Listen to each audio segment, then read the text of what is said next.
Olá a todos, estamos aqui direto de Santos, na unidade Praia Mar da Fênix. Então aqui de fato nós estamos de frente para o Oceano Atlântico e é mais uma edição do Nefrocast, uma edição especial. Estou aqui com o meu colega nefrologista, o Kader. Ele é o responsável técnico pela unidade Praia Mar e o tema hoje é sobre o Dia Mundial do Rim. E nós temos como lema creatinina para todos e eu vou dar a palavra aqui ao Kader. Bom dia a todos, prazer estar aqui com o Thiago, com o Nefrocast, né? Falar um pouquinho sobre o nosso principal exame, que é a creatinina, né? E que faz parte do Dia Mundial do Rim. Kader, quando o paciente chega no seu consultório e fala, olha, esse aqui é o meu exame da creatinina, o que você explica? Como é que vocês tentam falar para o paciente o que significa aquele valor de creatinina? Primeiro eu tento falar que um valor isolado da creatinina não fala totalmente o que deve ser explicado, né? Mas eu falo, tem uma frase decorada que eu falo que é um produto de degradação de massa muscular. Ele não vai entender nada. Não vai entender nada, mas eu falo o que significa isso, que como a creatinina quase que exclusivamente é jogada para fora do organismo pelo rim, e ele é um exame que a gente coleta principalmente no sangue, quanto mais elevado, na teoria, pior esse funcionamento do rim. Então, para ele entender que a importância da creatinina, né? A importância da creatinina é a gente estimar, através de fórmulas principalmente, quantos por cento o rim está funcionando, que é assim que a gente costuma explicar, né? Não é exatamente isso, mas é o que costumamos explicar para ele entender a importância da creatinina e por que ele foi encaminhado. Legal. Eu tento explicar assim, eu pego um copinho de café e falo, olha, os seus rins filtram 100 ml de sangue a cada minuto. É isso que a creatinina representa pra gente.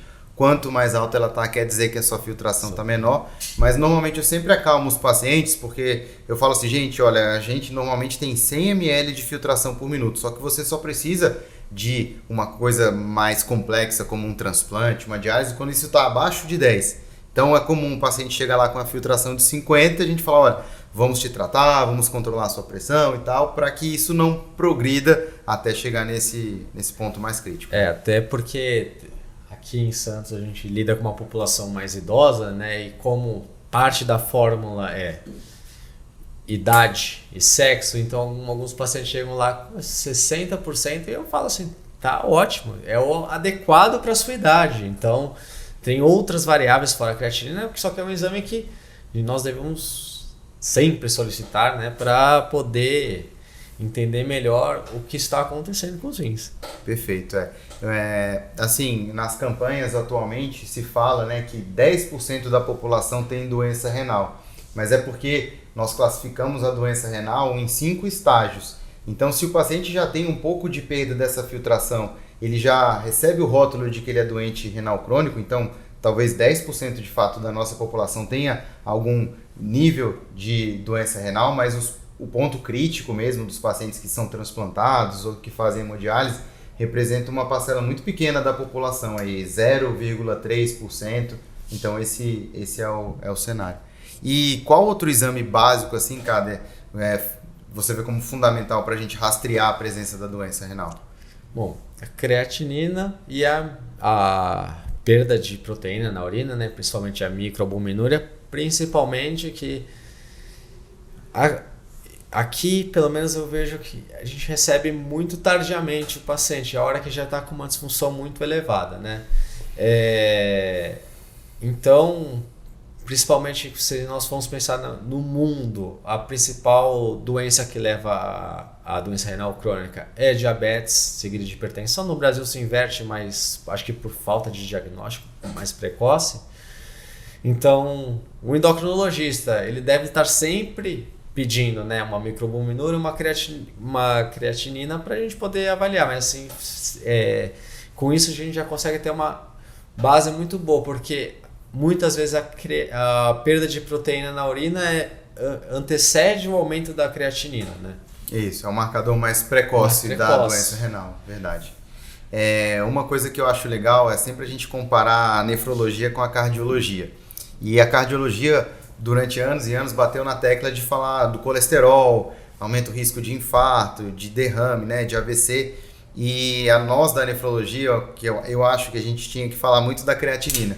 Para quando a pessoa ouvir o nome creatinina, ela já associar com o rim, né? Então, cabe a nós falarmos com os nossos colegas de outras especialidades e com a população em geral que creatinina quer dizer rim e creatinina alta é ruim, quer dizer que o rim tá funcionando menos, né? Sim, acho que tem um desconhecimento do que é a nefrologia, né? Acho que o que o nefrologista faz e assusta muito, né? Que a hora que eles quando é encaminhado, eles vendo assim, nossa, o nefrologista ele já chega pensando que vai fazer diálise de qualquer forma, né? Sim, é verdade. E a gente tem que, acho que é uma batalha de conversar, né, com nossos colegas e com a população em geral, né? Porque saber, o colesterol, não, meu colesterol tem que estar baixo, porque todo mundo sabe disso, é um senso comum hoje em dia. Agora, né? a creatinina, a creatinina, a microalbuminúria, que às vezes é um risco cardiovascular maior do que outras doenças,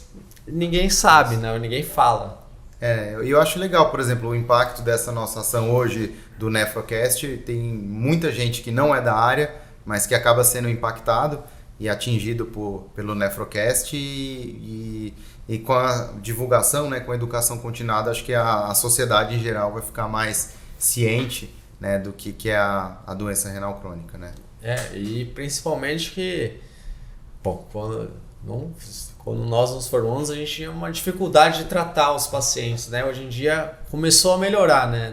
A nefrologia ficou um baita tempo sem nenhuma novidade, a gente só usava um IE, Combra, e aí nos últimos tempos foram, agora temos os inibidores da SGLT2, finerenone, estamos evoluindo para melhora do tratamento, né? Que coisa que a gente não tinha antes.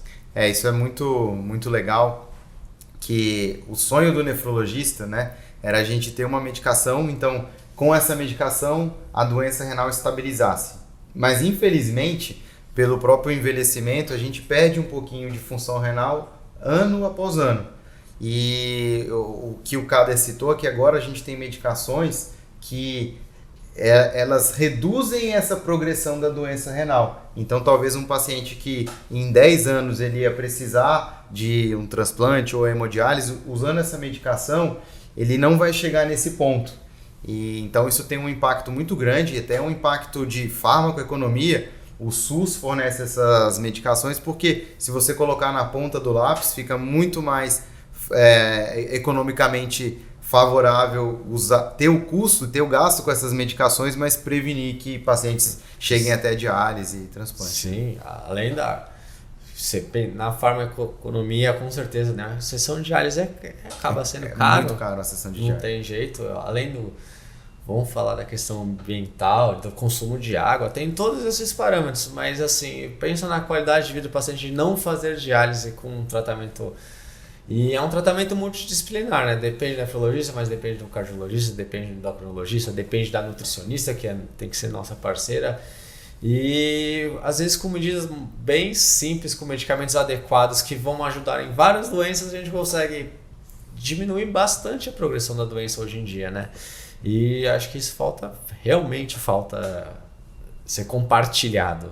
Sim, acho que nós também, nefrologistas, temos o papel de educar os outros especialistas, né, que existem essas medicações, porque talvez um colega que não tenha tanta familiaridade ou não esteja tão atualizado, ele desconhece que existem essas medicações e às vezes passa para o paciente, olha, não tem nada para fazer e já tem algumas coisas novas para fazer. Isso, né? Como a gente escuta, né? Não, falou que não tem nada para fazer, não, tem muito para fazer. Tem muito para fazer. Tem muito para fazer.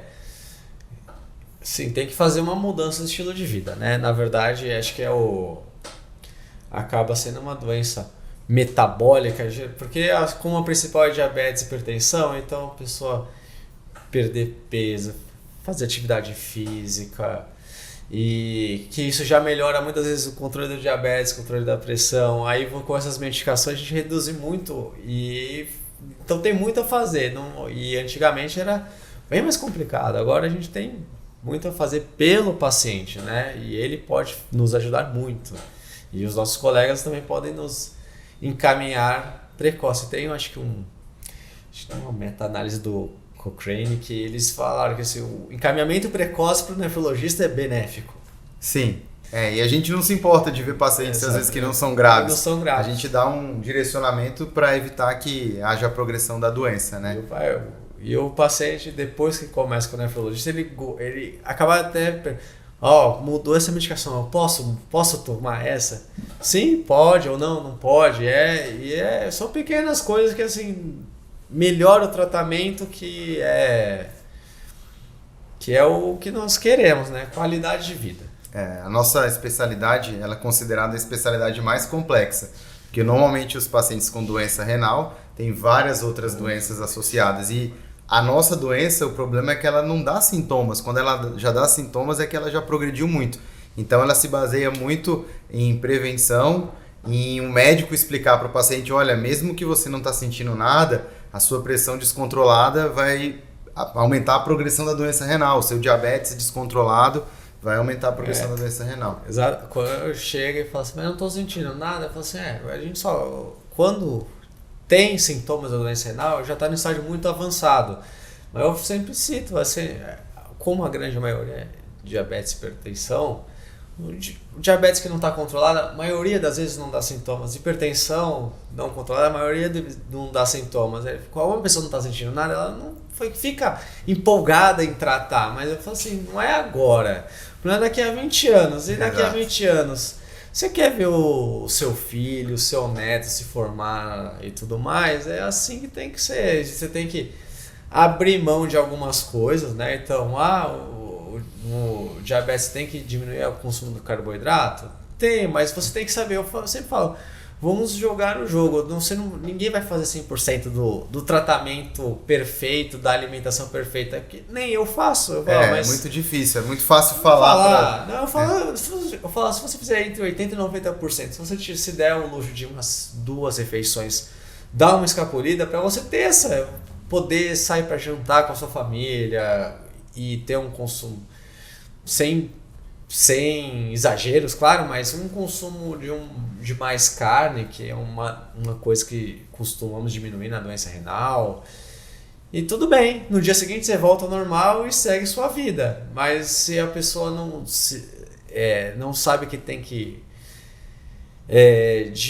fazer a coisa direito para daqui a 20 anos não precisar fazer diálise, que eu acho que é uma coisa que o nefrologista é conhecido por fazer diálise, mas a gente não quer fazer diálise nas pessoas. E na verdade, né, nós somos, às vezes, só pensam na gente quando vem um paciente diálise, mas nós somos muito mais do que a diálise, né? Na verdade, ninguém vê nos bastidores quantos pacientes não estão na diálise pelo nosso atendimento no hospital e nos consultórios e tudo isso, né? Exato. E me veio aqui à mente também, voltando na história da cardiologia, que é a mesma coisa, um paciente ele não sente que ele está infartando, é uma coisa súbita, não é um processo de meses.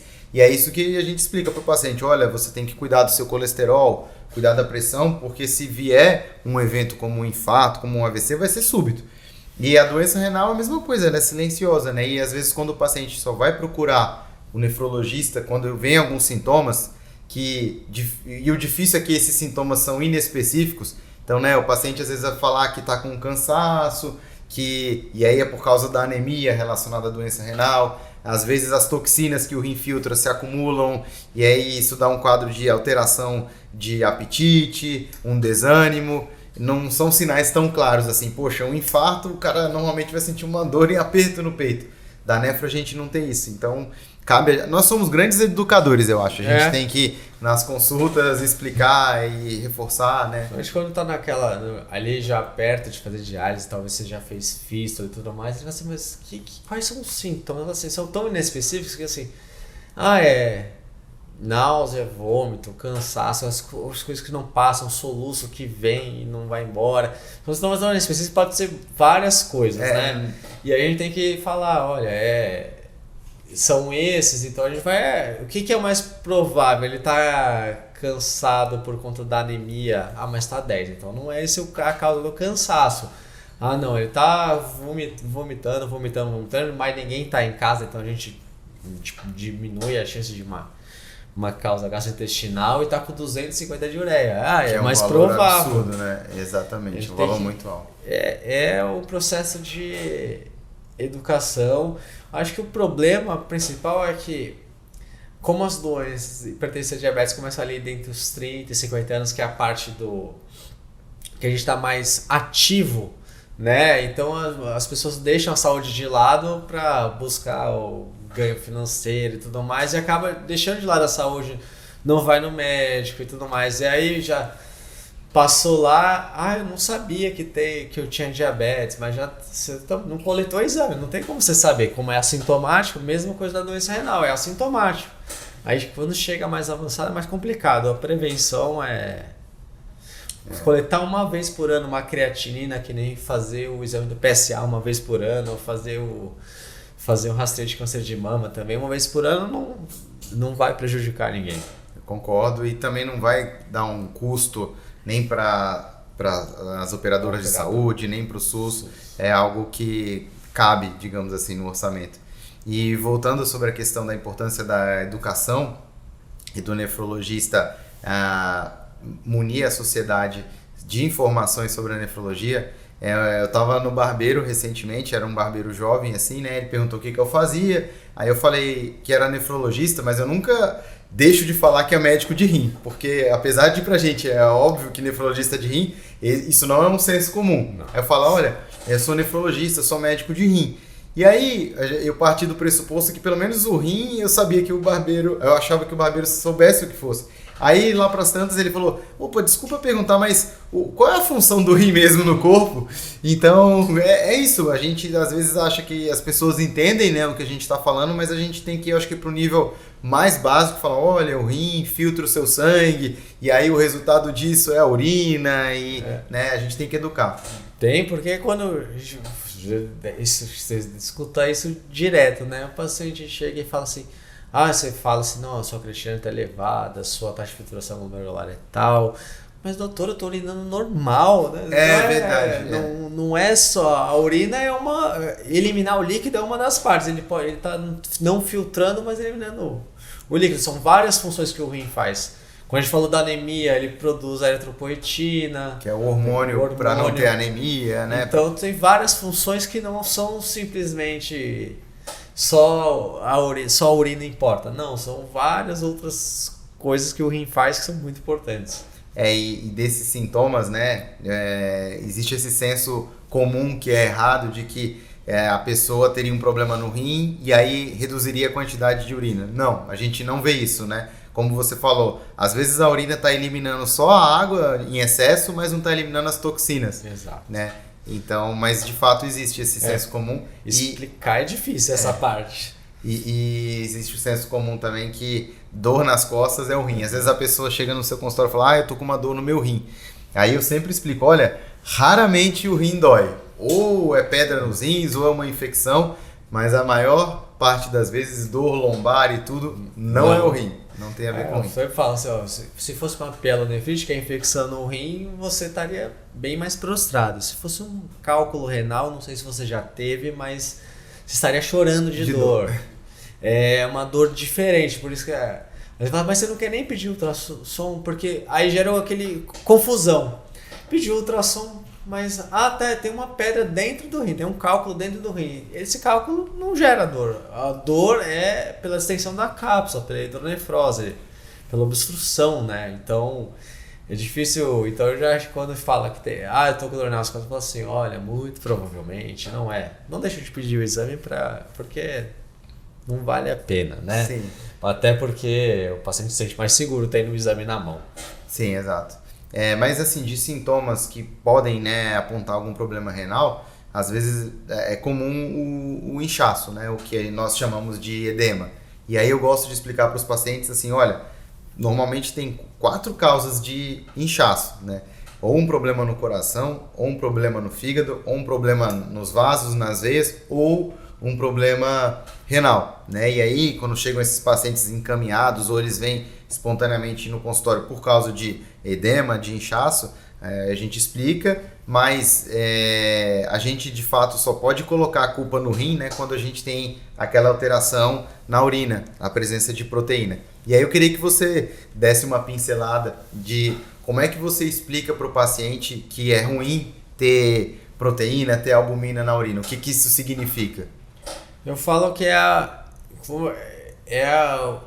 gente pode falar que essa é a gente consegue fazer uma biópsia através da urina, né? Então, se tem uma alteração de perda de proteína, a gente sabe que na estrutura renal já tem alguma alteração. Então, aí eu explico assim, é uma maneira de eu saber que quando você está perdendo proteína, que tem uma alteração microscópica no seu rim que é significativa, que requer mais cuidado. Aí ele aí parte também tem diabetes, tem pressão alta ou não tem, para a gente saber prosseguir. E lembrar, né, que a perda de proteína é um marcador cardiovascular muito importante, para eles também entenderem que isso a gente fala que tem uma alteração estrutural, microscópica, mas é ali dentro dos vasos. Sim, uma forma que eu gosto de explicar, de uma forma simplória, é que assim, eu falo, olha, o rim é um filtro, né? E as proteínas, que são estruturas que a gente tem no sangue, elas normalmente não são filtradas, elas são maiores do que os poros. Se a gente começa a identificar que tem proteína na urina, elas estão passando por ali, então aquela membrana, aquele filtro, está com alguns buracos. E aí vão perguntar, e aí, qual é a causa disso? Aí eu falo, olha, pode ser 1 milhão de coisas. Então, como você falou, olha, é comum ser por diabetes que não estava bem adequadamente controlado, a pressão alta, a hipertensão que não estava adequadamente controlada, e ao longo de anos isso pode causar esses furos, essa lesão na membrana do rim, que quando você tem é uma coisa que se perpetua, né? Cada vez mais o paciente perde mais proteína e isso prejudica mais o rim, né? Sem tratamento vira um ciclo vicioso, né? Vai perdendo mais, vai destruindo mais, vai perdendo mais, vai destruindo mais. Eu explico também parecido. Eu vou conversando, desenho, fenda de filtração para tentar. Eu acho que quando o paciente entende a doença dele, é mais fácil dele aderir ao tratamento, né? Muito então, mais. Aquela coisa que eu explico para os residentes, os médicos mais novos, a gente tem que ajustar o nosso discurso, o nosso jargão. Eu, entre você aqui, a gente vai usar todos os jargões, mas quando tem um paciente, ou até mesmo no contexto hoje aqui do Nefrocast, a gente tentar colocar na língua mais simples do possível para que de fato as pessoas entendam e aí a gente consiga educar, né, as pessoas. Exato. Você vai vendo o paciente que está a pessoa que está na sua frente, né? Tem pessoas que gostam que você fale, né? Mas tem pessoas que você desenho. Hoje em dia tem um computador, né? Então você vira a tela, mostra o esqueminha do rim, mostra o que está acontecendo. Porque exatamente quando você entende o que está acontecendo e você começa a entender a gravidade, você vai levar muito mais a sério e a pessoa vai ter vontade de tratar, na verdade, né? Então, quando é uma coisa... O nosso problema é que geralmente é uma coisa distante. Chega a 1,6 de creatinina. Não é agora, mas e daqui a alguns anos, né? E acho que é isso que tem que entender, que a mudança agora vai fazer muita diferença em 10, 20, 30 anos. Concordo. E eu acho legal também quando a gente chama os familiares, né, para consulta, porque o familiar entendendo, ele vai poder ajudar no tratamento. Então, se na casa a comida era feita com muito sal, que pode piorar a hipertensão e piorar a progressão da doença renal, o familiar estando ciente disso e a gente podendo explicar para o familiar, é mais fácil que ele possa ajudar e intervir, né? Porque um problema também que acontece é quando a gente passa informação para o paciente, mas a gente bombardeia ele de informação. Aí ele chega em casa, aí a família vai perguntar, e aí, o que o nefrologista falou? Aí às vezes ele pode falar, olha, ele falou que eu tô com uma proteína lá na urina, e então é muito bom, né, a gente falar com os familiares também, né? Tá com o familiar, explicar, porque às vezes ele fala assim, diminui o sal na dieta. Ele fala assim, então o salzinho branco lá, aí a primeira coisa que ele fala assim, substitui por sal rosa do Himalaia. Sal do Himalaia. Não tem nada a ver, né? Aí eu procuro também falar assim, olha, não é procure o sal escondido, porque não é só o sal, né? Aí você tira o seu, vou falar a marca, né? Tira o seu Sazon, né? tire o seu presunto e queijo pela manhã, que é o sal que você... não é sal isso, mas tem lotado de sal. Seu miojo, essas situações para eles só entenderem. Coisa boa, né? Mas é incrível, né? O brasileiro gosta de linguiça, gosta de um misto quente pela manhã, então ele gosta muito dessas coisas que alguém colocou o sal, mas você não está colocando, aí você desconta isso, mas que o brasileiro consome quase o triplo de sódio que deveria, né, diariamente, é o que é a realidade. E é legal explicar, né? Porque às vezes o paciente pode ficar frustrado porque ele vai falar assim, olha, mas eu não estou adicionando nada de sal na minha comida, mas exatamente, quando ele come embutidos e tudo, já tem uma carga muito grande de sal, né? O sódio urinário não mente, a gente pede, às vezes fala. A gente, olha, para os pacientes, não adianta mentir para o nefrologista, né? A gente consegue identificar na urina se você está consumindo muito sal e tem uma medicação que a gente usa para prevenir a progressão da doença renal, que são as glifosinas, que elas fazem aparecer açúcar na urina, isso não é negativo. E muitas vezes o paciente chega no consultório falando que está tomando remédio, aí no exame de urina não tem açúcar, não está tomando, então... É difícil de enganar o nefrologista. Mas voltando naquela questão do sal, né, e dos hábitos da sociedade, uma coisa que chama muito a nossa atenção é que, apesar de a população do Brasil não ter crescido nos últimos 10 anos, a população dos doentes renais crônicos subiu de 100 mil para 150 mil pacientes fazendo diálise. Então, poxa, um aumento quase de 50%, né? E talvez haja várias causas, a população está envelhecendo mais, mas a gente supõe que muito disso é consequência, né, da piora dos hábitos, obesidade, pressão alta e diabetes, né? Eu acredito totalmente. E, cara, se algum paciente chega no seu consultório e fala assim, doutor, eu descobri que eu tenho diabetes, quer dizer então que eu vou para diálise? Como é que você explica para ele? Não, eu falo assim, olha, você descobriu que tem diabetes. Se você tratar adequadamente, a possibilidade disso acontecer é ínfima, né? É ínfima. Agora você passou... eu descobri que tenho diabetes, só que eu descobri diabetes há 10 anos atrás, e eu quero começar a tratar agora.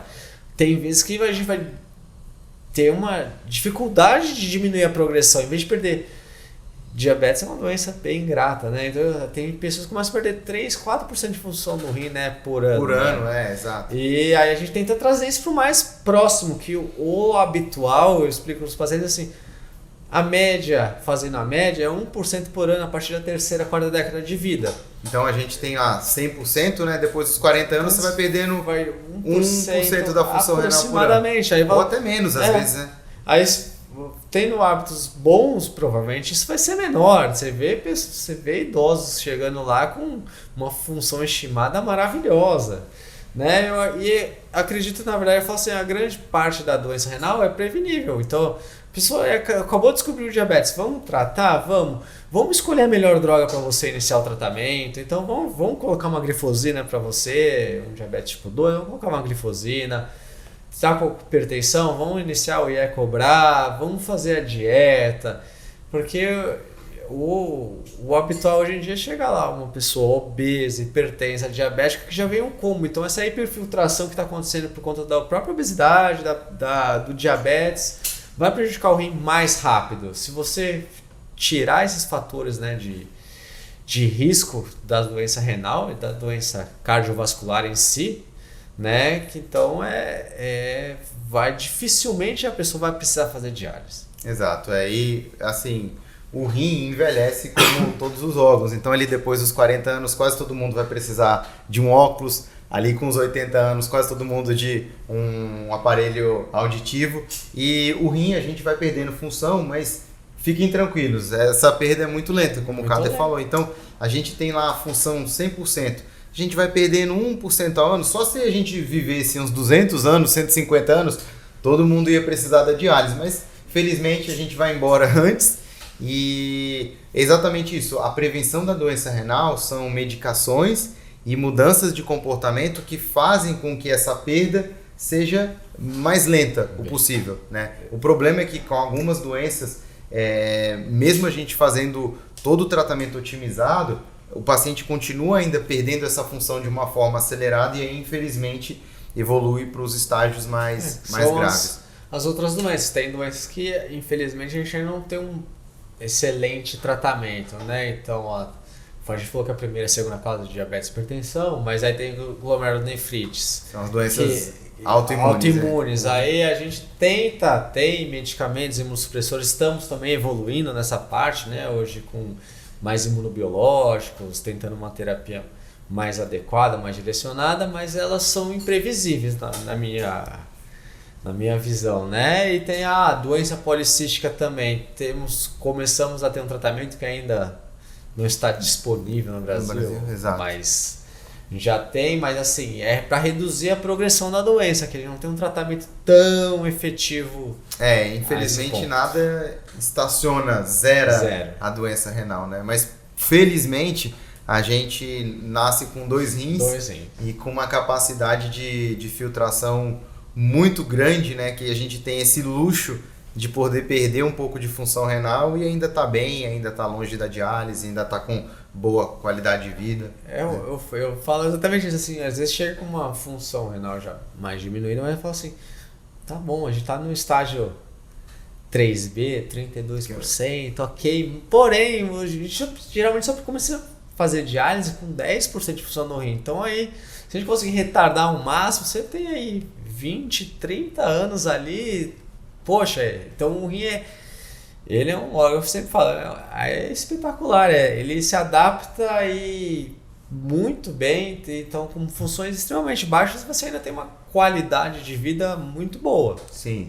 E a gente não pode esquecer, né, que a diálise também é um avanço muito grande na medicina, né? No passado, quando ela não existia e em alguns países, assim, principalmente na África, que eles não têm acesso, os pacientes simplesmente quando não tem acesso à diálise eles vão a óbito, Exato. Né? Então a gente considera a diálise como um rim artificial que poderia ser muito melhor, mas que hoje em dia com toda a evolução ele dá uma qualidade de vida aceitável, mas é claro, a gente nunca quer que o paciente evolua para essa necessidade, né? E falando de diálise, a gente faz HDF, que aí já mostrou o estudo, recentemente mostrou a diminuição da mortalidade, a qualidade de vida.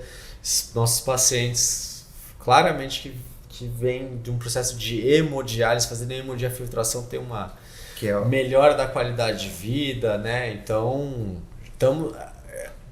é difícil, mas a gente continua evoluindo até nessa parte. Eu acho que do nosso público do Nefrocast tem pacientes que fazem diálise em várias partes do Brasil e aí é o que o Kader falou. A gente tem um tratamento, a gente consegue oferecer para os nossos pacientes um tratamento chamado hemodiafiltração e a sigla para isso é HDF, que parece muito com a diálise. Quem não é da área olha a máquina e acha que é a mesma coisa. Porém, ele consegue purificar melhor o sangue e isso tem impactos muito grandes de reduzir a mortalidade, aumentar a sobrevida desses pacientes, melhorar a qualidade de vida, reduzir cansaço, melhorar vários exames, né, cara? Então, fica essa mensagem para os pacientes que têm a doença renal crônica do estágio 5, que é o estágio dialítico, né? E que existe esse tratamento que é o padrão ouro, né? E falando nesse tema a gente, como eu falei logo no comecinho, que a gente divide a doença em estágios, né? Tem um nome muito ingrato usado no passado sobre a doença renal quando o paciente precisava da diálise, que era doença renal terminal. Estágio então, terminal. O paciente tinha a ideia de que, poxa, eu tô com câncer terminal, eu vou morrer. E aí, como que a gente classifica hoje a doença renal, cara?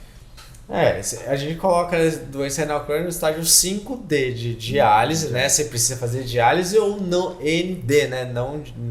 Ainda não precisa de diálise.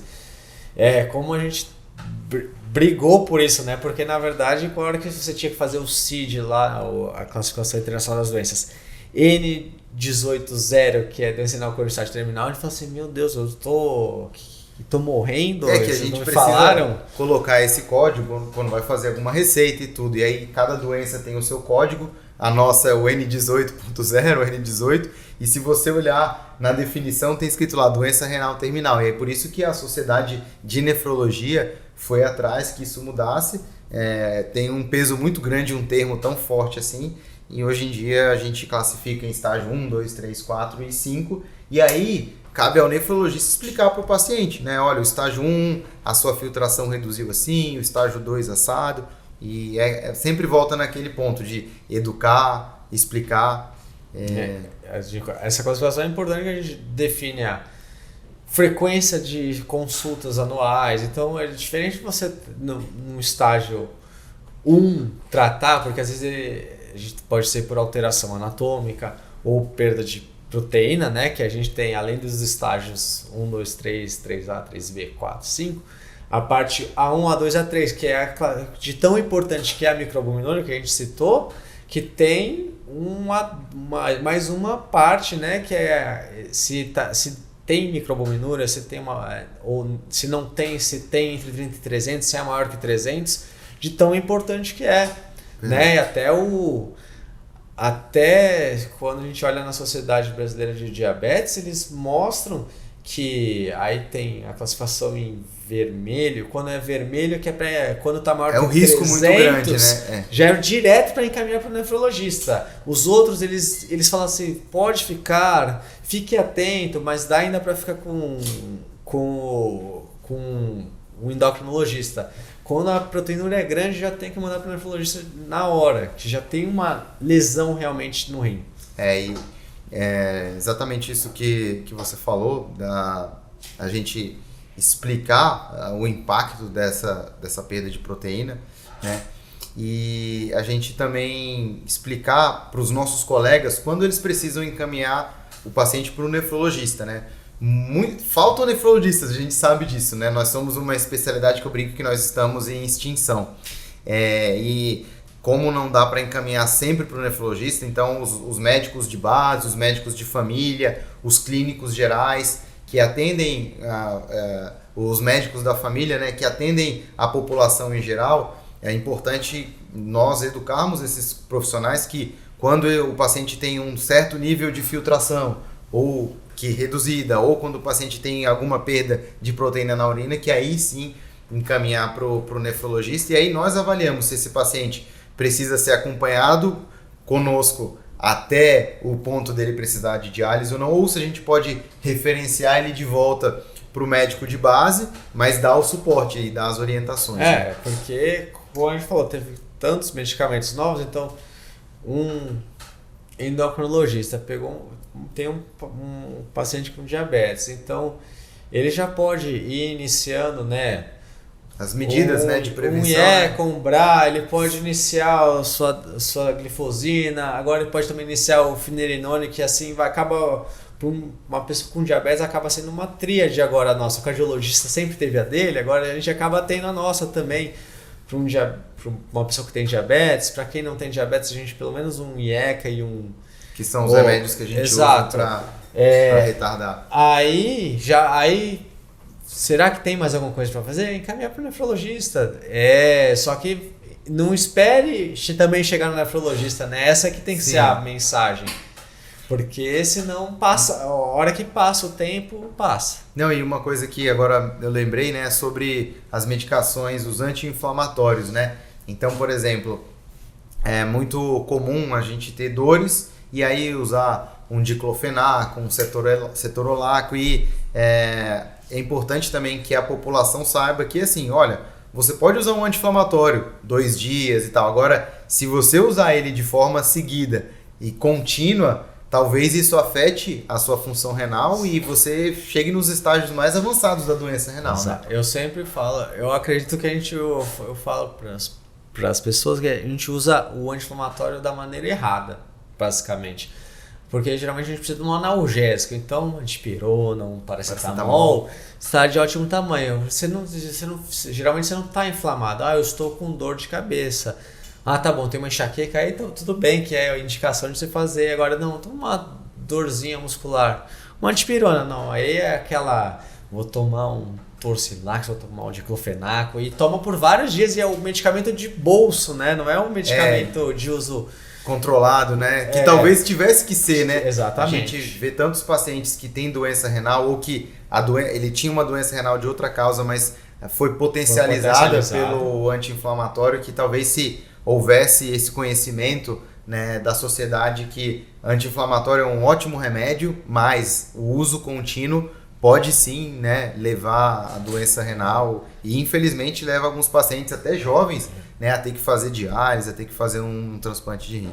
Sim, até agora vivendo essa época agora com dengue, que não pode tomar anti-inflamatório, desidrata, piora ainda mais quando você usa o anti-inflamatório desidratado. Então a gente tem que conscientizar as pessoas que o medicamento, o problema é que ele é sem...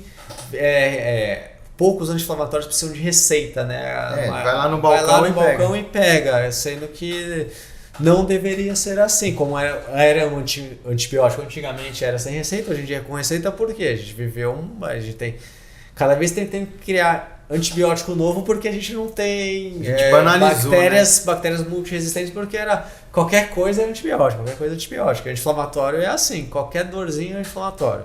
E temos excelentes analgésicos que não são anti-inflamatórios. E aí eu sempre falo também, aí tem aquelas pessoas que realmente têm indicação de fazer anti-inflamatório e aí a gente fala assim, não pode, o que eu faço? Né? Aí a gente fala assim, então a gente dá vamos dar corticoide na dose anti-inflamatória por um curto período, o que é necessário para controlar a sua dor. Não quero que você sinta a dor, mas vamos escolher o melhor medicamento.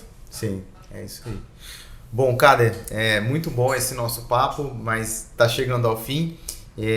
Eu acho que o resumo da nossa conversa foi que a gente precisa educar os médicos, nossos colegas, os profissionais de saúde e a sociedade, os pacientes. Todo mundo tem que saber o que é um exame de creatinina e o que ele significa, né? Creatinina alta quer dizer que o rim está prejudicado. Eu acho que é muito fácil a gente rastrear aquela perda de proteína na urina que você falou. É um exame barato, é uma fitinha que você coloca na urina. E isso vai ter um impacto muito grande, como você falou, não nos próximos 2, 3 anos, mas a longo prazo de reduzir esse número que cada vez mais nós temos de pacientes com doença renal crônica. Sim, eu acredito que eu acho que os médicos estão começando a ficar um pouco mais conscientes através da creatinina, mas as próprias pessoas, porque elas sabem que o colesterol é prejudicial, sempre estão falando da tireoide. Creatinina é um exame que vai tirar o sangue igual qualquer outro, então não custa incluí-lo. Fazer um exame de urina também é muito simples, né? Então estar isso incluso num rastreio anual é simples, efetivo e barato, né? E a gente tem que pensar que com essas medicações, com tudo, a gente está conseguindo prolongar muito a nossa expectativa de vida. E a gente quer, eu sempre falo assim, eu não quero simplesmente viver bastante, eu quero viver bem, né? Ninguém sabe quando vai morrer, mas a gente precisa viver bem, né? Então se eu quero chegar com os 90 anos bem, eu não quero chegar com os 90 anos já acamado e tudo mais. Isso vai na parte de prevenção. Então, colocar a creatinina, a pessoa saber que a creatinina é super importante, que nem qualquer outro exame, uma microalbumina, um exame de urina simples, a gente consegue ver tanta coisa que a gente vê se o paciente está tomando remédio, se está perdendo proteína, se tem alguma lesão tubular, a gente consegue ver tanta coisa que não pode ser negligenciada. Então as pessoas também têm que saber que a creatinina é tão mais importante que o colesterol. Eu também acho. A creatinina é mais importante que o colesterol. Bom, então esse podcast foi muito bom, que a gente poderia ficar aqui por horas, né? Ainda mais aqui de frente para o mar, conversando da nossa especialidade que a gente gosta tanto. E no próximo dia 14 de março será o Dia Mundial do Rim. É uma data que mobiliza os nefrologistas de todo o mundo. E esse ano o lema, né, é creatinina para todos. Então nós estamos alinhados aí com o que se propõe o Dia do Rim e gostaríamos de agradecer a presença de vocês aqui conosco. Também gostaria de agradecer, foi um prazer e até a próxima. Tchau.